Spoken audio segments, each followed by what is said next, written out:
Kembali di Kompas Bisnis Saudara. Nah, jadi berapa sih gaji komisaris BUMN? Sampai-sampai bikin Caimin sudah jadi Menko tetap ngiler juga. Kompas Bisnis ambil data dari keterbukaan informasi di Bursa Efek Indonesia, Saudara.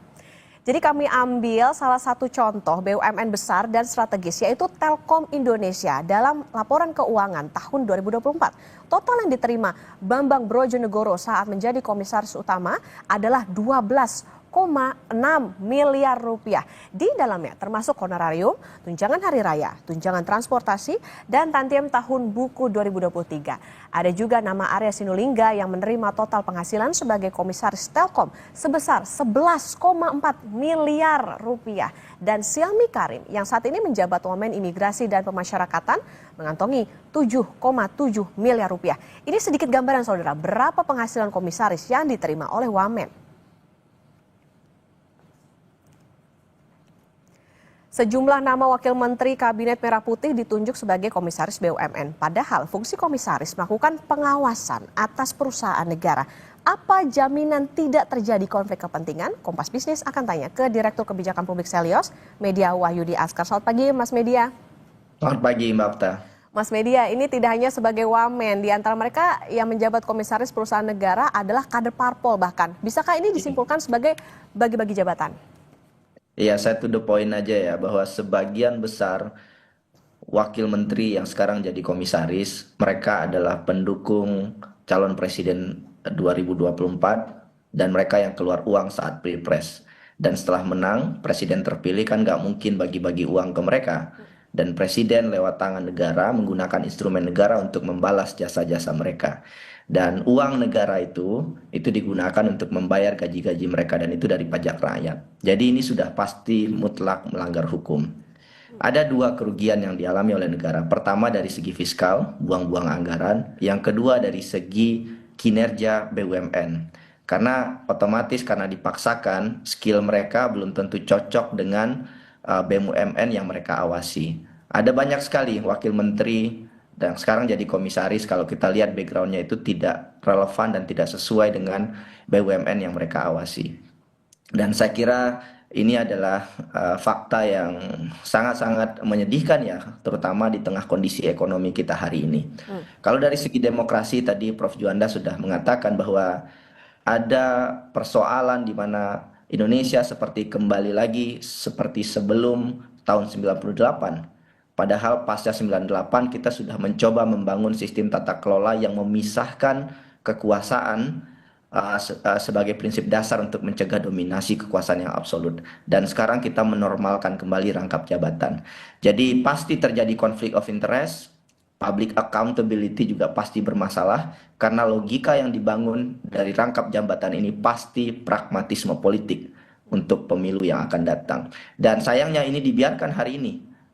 Pembenaran dilakukan oleh pejabat-pejabat yang sebagian mereka bisa dikatakan adalah mereka yang paham dengan hukum dan aturan undang-undang. Oke, meskipun pembelaannya sejalan dengan kementerian yang mereka pimpin, artinya ini tadi kalau kita bisa garis bawahi mutlak langgar hukum karena ini kayak jadi say thank you-nya aja gitu karena mereka mendukung sebelumnya. Nah, Mas Media, jadi tidak hanya soal keahlian, kompetensi dan kredibilitas, tapi konflik of interest tadi. Apa bahaya yang mengintip dengan rangkap jabatan ini?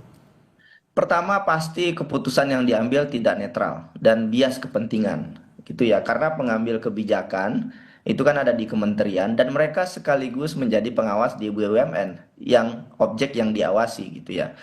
Saya kasih contoh misalkan kementerian merumuskan insentif fiskal atau privatisasi BUMN. Ada risiko pasti kebijakan itu bisa dirancang untuk menguntungkan pribadi atau kelompok orang-orang itu di BUMN itu. Jadi bukan untuk kepentingan masyarakat gitu ya. Itu yang pertama. Pasti juga ada kemungkinan penyalahgunaan wewenang, akses informasi karena Wamen itu pasti memiliki akses informasi strategis negara dan mereka juga punya data internal BUMN. Jadi mereka bisa memakai informasi itu untuk melindungi perusahaan tempat mereka menjabat.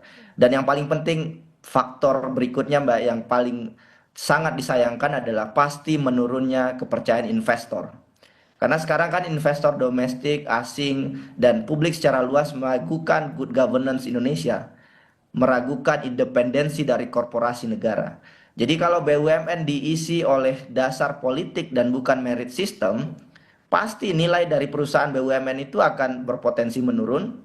laporan keuangan dan audit mereka jadi tidak dipercaya, dan paling penting lagi risiko reputasi mereka pasti akan meningkat. Jadi gimana mau go global gitu ya, kalau komisaris BUMN sendiri sebagian ditempati oleh orang yang tidak kompeten, terafiliasi dengan politik. Dan jangan salah, investor global itu paham, mengerti, mengidentifikasi kondisi politik di tanah air.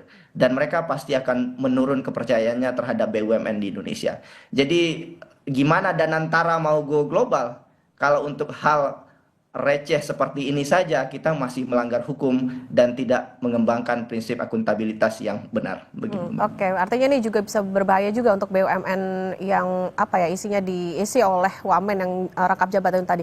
Mas Media, jadi di mana pintu resiko moral hazard rangkap jabatan ini, misalnya proyek atau aksi korporasi bahkan sampai dividen yang harus disetorkan negara? Ya otomatis karena orang yang dipilih adalah orang yang atas dasar politik ya.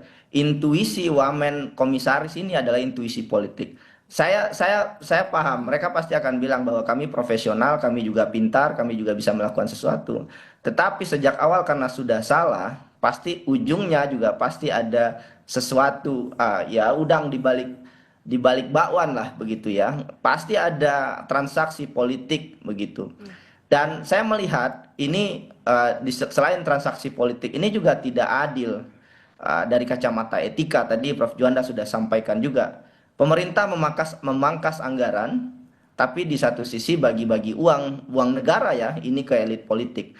Dan kalau kita lihat lagi fakta lainnya, gaji PNS guru di pelosok Papua sana itu hanya 5 juta gitu ya. Sedangkan komisaris-komisaris ini dari politisi banyak yang mengkritik bahwa komisaris pekerjaannya hanya rapat, bahkan mereka juga belum tentu mengawasi secara kuat BUMN-nya, dan mereka juga tidak punya diskresi yang kuat karena masing-masing masih diatur oleh direksi masing-masing begitu ya. Dan ini sangat-sangat menyedihkan juga sebetulnya, ada sekelompok orang yang mereka dapat gaji besar tetapi dalam proses mereka mendapatkan jabatan itu tidak melewati proses merit system, dan pasti Mbak itu akan bermasalah.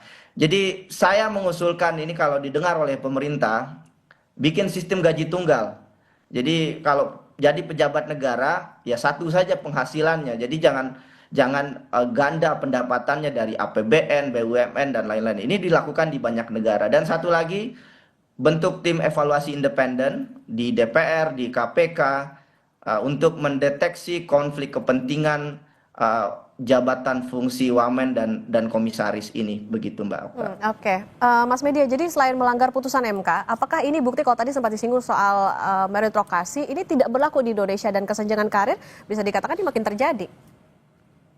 Ya, meritokrasi ini sangat tidak adil untuk anak muda yang hari ini mencari pekerjaan, dan bahkan kalau mereka ingin bekerja di BUMN, syukur-syukur lolos seleksi tahap pertama dan masih ada seleksi tahap kesekian, butuh 7 tahap untuk bisa bekerja di BUMN untuk anak muda. Tapi mereka tahu ada pejabat yang kemudian menjadi tim ses, dapat jabatan komisaris tanpa proses terbuka, tanpa seleksi profesional, dan ini kan sangat tidak fair. Kemenpan harus bertanggung jawab, harus bersuara terkait ini. Percuma Kemenpan bikin panduan ASN berintegritas, pejabat negara berintegritas, tapi fakta pelanggaran ini ada di hadapan mata, begitu Mbak. Kemudian kesenjangan karir ya pasti senjang karirnya karena motivasi dari ASN, pegawai begitu pasti akan mengalami penurunan karena toh pada akhirnya direksi, komisaris akhirnya hanya akan diisi oleh orang-orang tertentu yang punya kekuatan untuk menjaring koneksi dengan elit.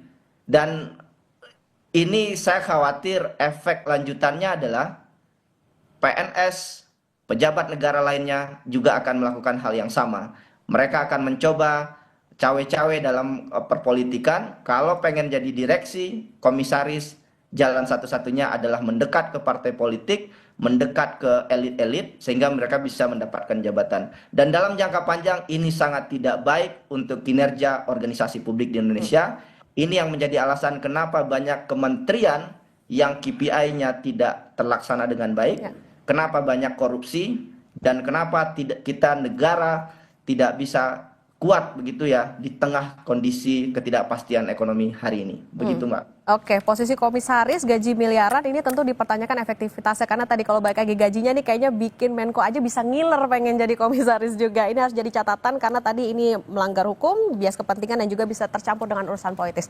Terima kasih Direktur Kebijakan Publik Selyos Mas Media Wahyudi Askar. Sehat selalu Mas. Terima kasih Mbak Okta.